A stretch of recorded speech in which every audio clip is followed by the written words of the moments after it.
예수님은 하나님의 부르심을 받으시고 이 땅에 인카네이션으로 인간의 육신을 입으시고 33년 동안 계시다가 사명을 마치시고 하늘나라로 올라가셔서 하나님 우편에 앉아 계십니다.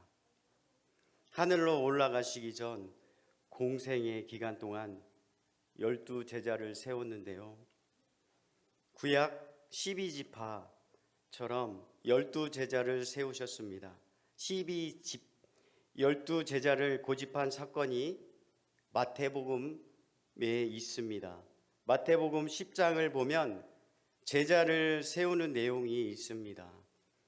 제자를 세우기 전에 마태복음 9장에는 12제자를 암시하는 12 숫자 사건이 나옵니다. 바로 12년 동안 혈류병을 앓은 여인을 치유하시고 야이로의 12살 된 딸이 죽었을 때 달리다 굼 소녀야 일어나라 하고 12살 된 딸을 살리신 다음 이어 10장에 제자들을 세우시는 내용을 볼 수 있습니다. 12제자를 훈련하고 세우셨습니다. 오늘 그 12제자 중 핵심 멤버인 어부 베드로에 대해서 이야기를 나누려 합니다. 베드로의 이름은 원래 요한의 아들 시몬이었습니다. 그런데 진리이신 예수님을 만나고 예수님께서 지어주신 이름 반석이라는 뜻인데요. 그게 베드로임을 다 아실 것입니다. 그 베드로를 예수님이 친히 찾아가셔서 제자로 부른 사건입니다. 베드로에게 무슨 일이 있었기에 어떻게 제자가 될 결심을 하고 어떻게 모든 것을 버리고 예수님을 따라갈 수밖에 없었는지 그 이유를 말씀을 통해 알아보도록 하겠습니다. 첫 번째, 베드로는 말씀을 들었습니다. 3절을 같이 읽겠습니다. 예수께서 한 배에 오르시니 그 배는 시몬의 배라. 육지에서 조금 떼기를 청하시고 앉으사 배에서 무리를 가르치시더니. 아멘. 예수님은 베드로의 배에 올라탔습니다. 그리고 베드로에게 배를 무태서 조금 떼어 놓으라고 말씀하셨습니다. 왜 그랬을까요? 예수님께서 말씀을 선포하시기 위해서입니다. 마태복음 5장 팔복에 대해서 설교하실 때에도 감람산 근처 산 위에서 밑을 바라보시고 설교하셨습니다. 위에서 밑으로 선포해야 잘 들리고 잘 전달이 되기 때문입니다. 오늘 본문에서 배를 띄운 이유도 배 위에서 말씀을 전할 때 배 밑에 있는 사람들에게 말씀을 잘 전달하기 위해서입니다. 예수님은 배 위에서 말씀을 가르치셨습니다. 3절 후반부에 배에서 무리를 가르치시더니 많은 사람들이 모래사장에 앉아 예수님의 가르침을 듣고 있었습니다. 즉 설교를 듣고 있었음을 알 수 있습니다. 저와 여러분은 모래사장이 아닌 편한 의자에 앉아 있음을 감사하시기 바랍니다. 배 위에는 유일하게 예수님과 베드로, 낙심하며 코가 빠져 있는 베드로만 있습니다. 사실 베드로는 고기도 안 잡히고 되는 게 없어서 빨리 그물을 정리하고 어디 가서 술이나 마시러 가려 했을 것입니다. 그런데 갑자기 많은 사람들이 때로 몰려오더니 예수라는 인솔자가 집회 장소가 마땅치 않아서 그런지 배 좀 잠깐 빌려도 되겠습니까? 청하여 얼떨결에 잠깐이면 그물도 정리될 것 같아서 쉽게 허락을 했을 것 같습니다. 예수님은 설교하기 좋게 배를 조금 떼어달라고 하고 무리들을 가르치기 시작하셨습니다. 베드로는 자기와는 상관없고 관심도 없고 들으려 하지도 않았을 것입니다. 왜냐하면 고민이 너무 많아서, 근심이 너무 많아서, 부양할 가족이 많은데 오늘 빈손으로 가자니 인생이 너무 허탈해서, 천지를 창조하신 하나님이 있긴 어디 있어? 있으면 내가 왜 이렇게 찌질하고 고생만 하게 놔두는 거야? 넋두리만 하는 베드로에게 예수님의 말씀이 안 들렸을 것입니다. 그러나 베드로를 너무나도 잘 아시는 예수님이실까요? 아닐까요? 세례 요한의 두 제자 중 한 사람 안드레는 베드로의 동생입니다. 동생 안드레가 먼저 예수님의 메시아임을 믿고 베드로 형에게 몇 번을 얘기했을 것입니다. 그러나 베드로는 귓등으로만 듣다가 그 예수님보다 문제가 더 커서 예수님은 보이지 않았습니다. 이런 베드로가 지금 나일 수도 있습니다. 내 앞에 문제가 너무 커서 예배 시간에 왔지만 목사님 설교가 안 들리고 찬송을 부르지만 전혀 찬송의 가사 내용이 전달이 되지 않는 내가 바로 베드로인 것입니다. 그런 베드로가 또 있는데요. 영상을 통해 알아보도록 하겠습니다. 베드로 같은 사람이 있는데요. 영상을 통해 알아보도록 하겠습니다. 부처님의 아들이라 하나님의 아들이 되셨습니다. 네, 어머님이 절에 가서 3년 동안 치성들여서 제가 아버님이 4대 독자고 제가 5대 독자. 천수경 늘 외우고 그렇게 오른쪽에 이제 염주를 넣고 많이 돌리고 그러니까 이제 그게 들켜갖고 애들이. 저희 아버님은 제가 약간 농담 삼아도 얘기하는데요. 이제 가정을 너무너무 사랑하셨어요. 그래서 가정을 2개나 갖고 계셔갖고 가정을 그리고 집에 오시면 어머니를 구타하시지 그 돈 갖고 도박하시지 직업은 제대로 못 갔지. 그래서 제가 지금 5종 세트를 갖고 계신 분이다 그래. 전형적인 깨진 가정이죠. 폭력 가정 이런 데서 자라게 됐습니다. 붙어서? 합격이 됐어요. 왜냐면 명지대가 미션 스쿨이에요. 예수 믿는 학교인 줄 알고 오셨죠? 이러는 거예요. 이제 거기서 이제 깜짝 놀라게 됐어요. 그래서 이제 하나님은 사랑이시다 그러면 부처님은 자비로우시다 이렇게 쓰는 거죠. 내가 불교인인 것까지 얘기했는데 이거 기독교랑 불교로 약속했는데 불교가 안 지키면 이거 불교를 똥으로 보는 거 아니에요? 그래갖고 여름 수련회 가자고 이렇게 꼬시는 겁니다. 저를. 그래서 이게 뭔지 모르죠. 교회를 다녀봤어요. 여름 수련회 뭔지 알죠. 그랬더니 뭐냐 했더니 대학생이 전국에서 모여서 캠프를 하는 거라서 이거 뭐지? 10,000명이나 모인다도 이거 5,000명 여학생 거다 생각 들어서 이제 가기로 합니다. 그랬더니 수련회 비용이 12,000원인데 4박 5일 먹여주고 재워주는데 이 정도면 가야죠. 그래서 4박 5일이니까 담배 2각이면 충분하지만 이제 손님 접대용으로 4각 더 준비해서 6각을 준비하고 캡틴 큐 하고 나폴레옹 그게 이제 그 당시에 2병 사갖고 밥 먹을 때 뭐 외워야지 밥을 주고 막 이런 거 태어나 처음 보는 거예요.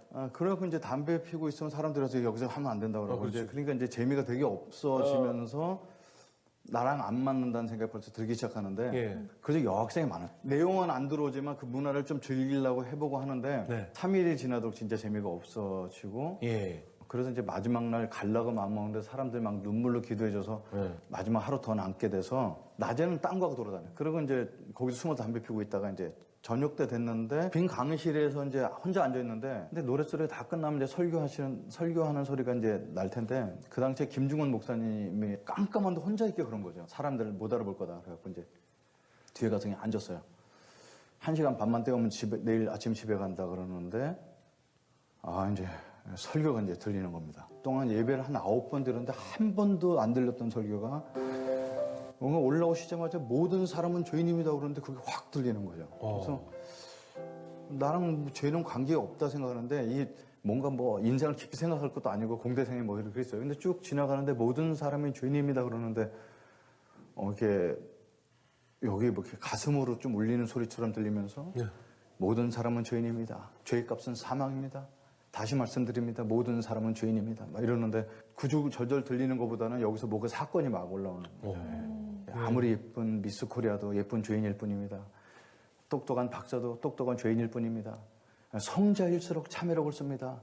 우리 양심이 우리가 죄인인 걸 얘기해 줍니다. 이런 내용이 아버지를 죽이고 싶었던 말은 했지만 죽이려고 한 적은 없고 그런데 이제 저희 집 비밀이 있어요. 그러니까 저보다 6살 먼저 태어난 누님이 계십니다. 그 누나는 태어나서 소아마비를 앓고 거기다 이제 정신박약, 뇌성마비, 그러니까 이제 말도 못하고 이렇게 침 늘 흘리고 다리에 소아마비가 걷질 못하니까 다리를 이렇게 항상 꺾어줘서 이제 저희 아버님 가끔 오셔서 이제 그날 또 이제 어머니를 굿하시는데 그 알코올 중독이신 분들은 하도 술을 드시니까 근육이가 다 삐쩍 말라가시고 이제 어머니도 그때 벌써 50대가 넘어가시니까 이제 여자가 이제 세지시잖아요. 그러니까 어머니가 때리는 거 맞지 않으시고 그러니까 막 부삽을 들고 와서 이제 어머니를 막 생각하면 굉장히 돌이키고 생각하고 싶지 않은 장면인데 그래서 이제 저는 어머니랑 아버지랑 싸울 땐 거의 이렇게 이불 뒤집어 쓰고 자거나 어렸을 때부터 이게 나와서 숙제하거나 그래요. 근데 그날은 안 되겠다 싶더라고요.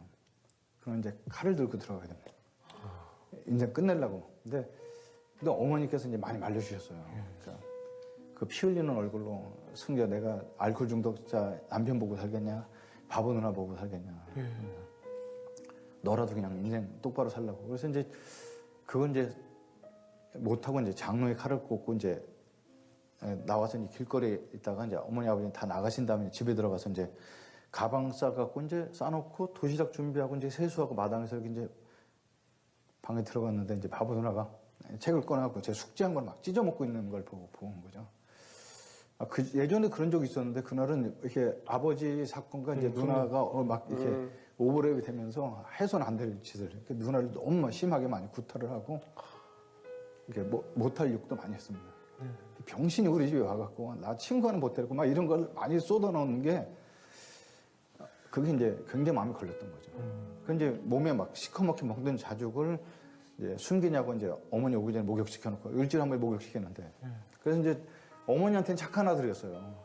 그리고 이제 다 먹는 자죽이 없어질 때까지 목욕시키고 다 지났습니다. 그리고 이제 3년 뒤에 제가 재수할 때 어느 날 집에 와보니까 누나가 돌아가셨거든요. 26살에 돌아가셨어요. 그 사과도 제대로 못하고 내가 사과하고 잘못했다 미안하다고 얘기해도 이제 용서가 안 되는 그런 사건이 있었고 다 지났어요. 그리고 이제 화장터에 가서 화장하고 와서 이제 젤을 다 뿌리고 이제 입고 있던 옷도 아궁이에 다 태우고 다 끝냈는데 완전히 끝난 일이에요. 그리고 나는 이게 겉으로는 완전 범죄 아무것도 없다 이제 끝났는데 그날 밤에 모든 사람은 죄인입니다.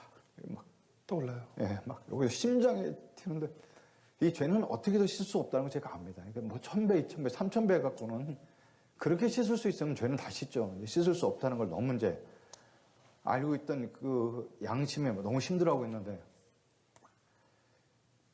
죄를 용서받을 수 있는 길이 있습니다.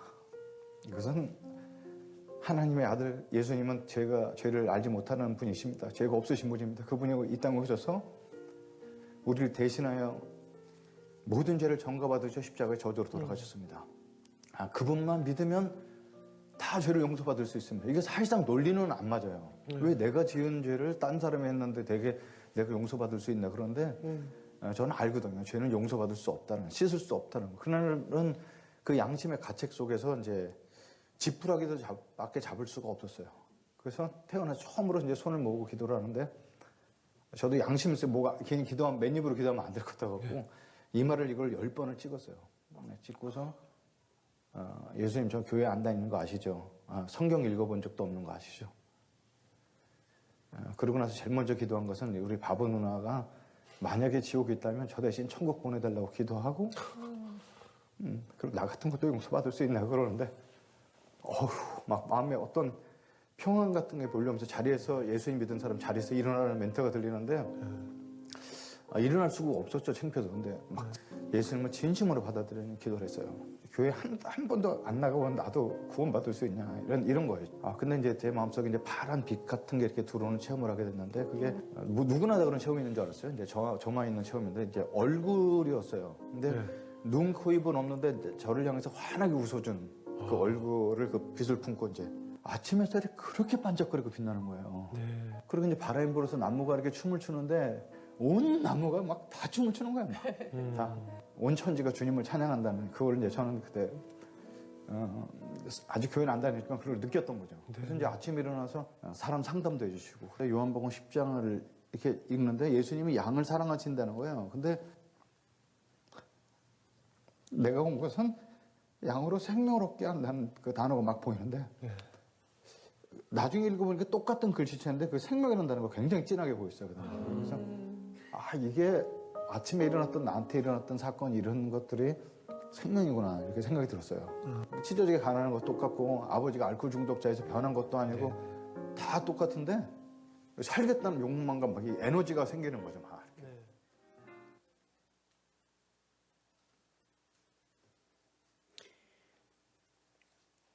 예, 이승재 목사님 영상이 1시간 30분짜리인데 8분에 편집해서 보여드린데요.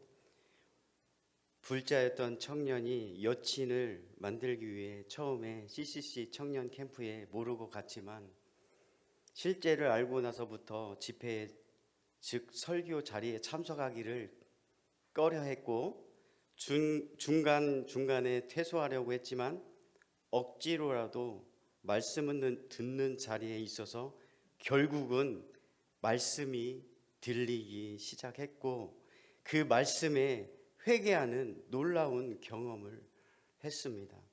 여러분들도 예수님을 모르는 전도 대상자들을 잘 섬기어 주님의 성전으로 불러 앉게 하시면 목사님의 말씀을 듣고 예수님 만나는 놀라운 역사가 있을 줄 믿습니다.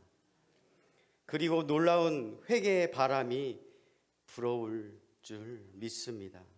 두 번째, 베드로는 죄인임을 알고 회개했습니다. 8절 같이 읽겠습니다.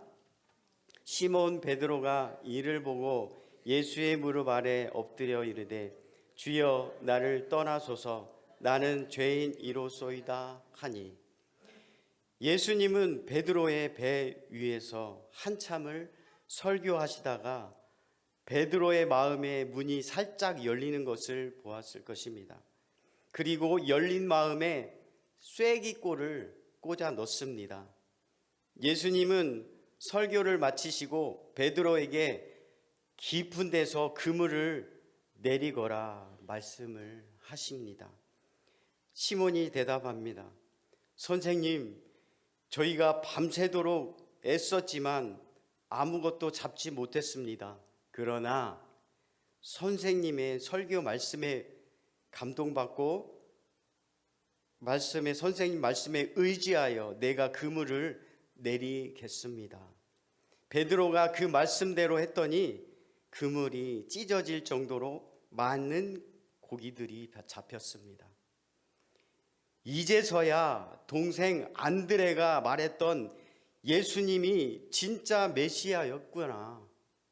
아무리 동생이 전도했지만 귓등으로만 듣던 말이 사실이었다는 게 믿어지기 시작했습니다. 예수님 앞으로 자동으로 무릎이 꿇어졌을 것입니다. 8절입니다. 같이 읽겠습니다. 시몬 베드로가 이를 보고 예수의 무릎 아래 엎드려 이르되 주여 나를 떠나소서 나는 죄인이로소이다.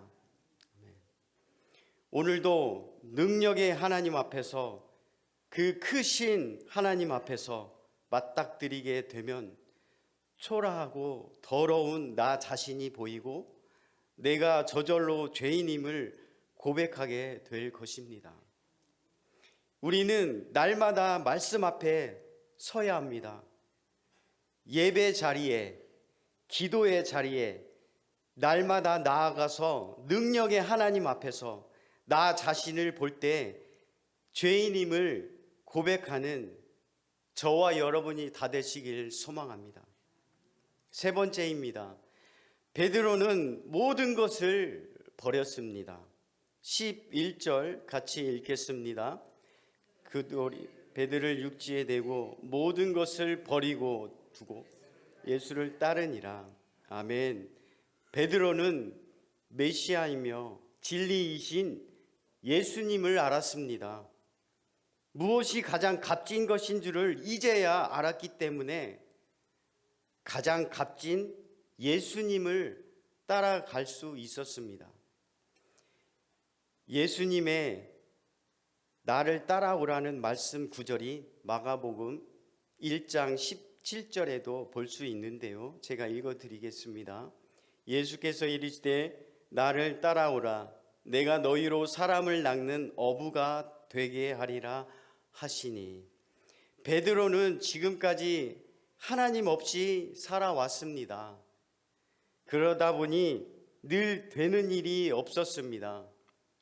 인생의 허무와 세상의 풍조에 밀려 떠내려가는 인생이었지만 예수님의 말씀을 들었습니다. 놀라우신 하나님의 능력을 보았습니다. 세상에서 가장 값진 예수님을 만났습니다. 그 예수님께서 베드로를 제자로 부르십니다. 부름을 받은 베드로는 그물이 찢어질 정도로 많은 고기를 잡았지만 그 많은 재물을 버리고 예수님을 따라갔습니다. 우리는 부와 명예를 버리고 예수님을 따라갈 수 있나요? 베드로는 많은 고기로 큰 돈을 벌 수 있었지만 많은 고기와 전 재산을 버리고 예수님을 따를 수 있었던 것은 하나님의 말씀을 들었기 때문입니다. 하나님의 말씀을 듣고 회개했기 때문입니다. 회개하고 보니 물질보다 더 중요한 진리를 깨달았기 때문입니다.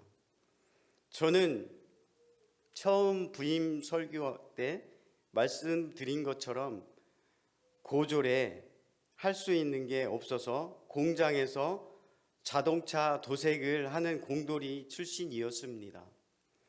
공장 일은 거칠고 힘이 많이 듭니다.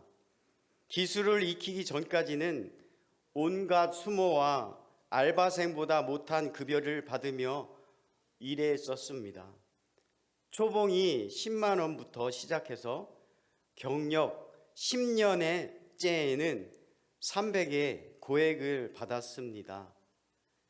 지금으로부터 20년 전이었으니까 지금의 가치를 따지면 500에서 600의 급여이었을 것입니다. 그 직업을 버리고 주의 길을 오게 된 이유도 진리이신 예수님을 만났기 때문이었습니다. 영원한 생명 되시고 구원의 주인이신 예수님을 만났기 때문입니다.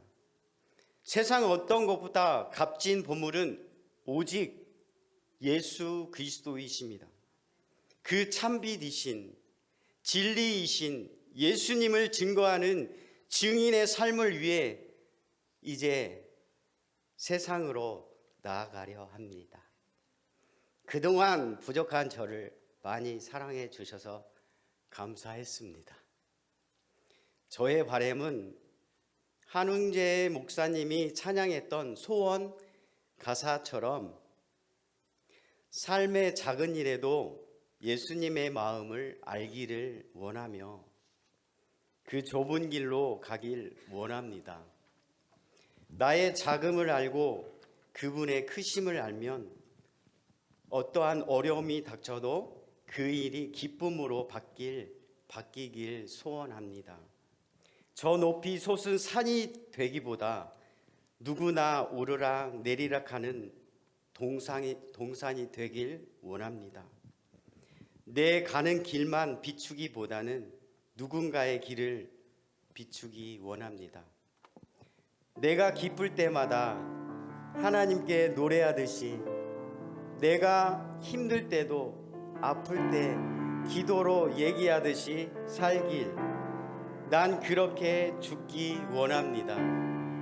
삶의 한 절이라도 예수님을 담기 원하며 그 사랑, 그 생명, 그 높은 길로 가기를 원합니다.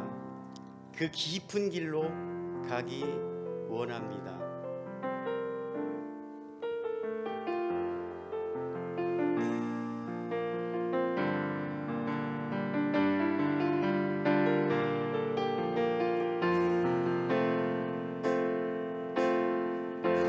사